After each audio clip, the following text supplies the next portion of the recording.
Hi everyone, in front of me I've got a Redmi Note 14S and let me share with you how to update the apps on this device.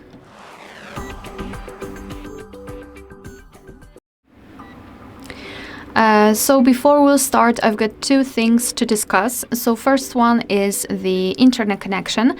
Make sure that you've got one, and I highly recommend to use Wi-Fi instead of mobile data because you can avoid some additional charges because of your career and using mobile data for downloading.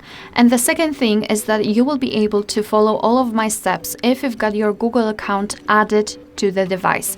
So you can either do it after entering the Play Store, you can create your account, or you can add it with us. You can check our tutorial of how to add or remove a Google account in this specific device and go through it and add it. So then after that, let's enter the Play Store finally. And now we have to tap on the circle in the right upper corner, which is your account. Then let's tap on Manage Apps and Device and tap on Manage.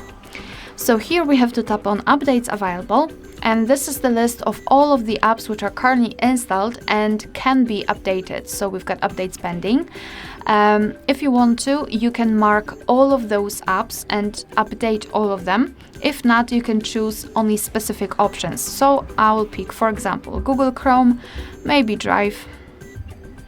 Let me go back. Maybe Drive and maybe Maps. So just mark the options and Messages.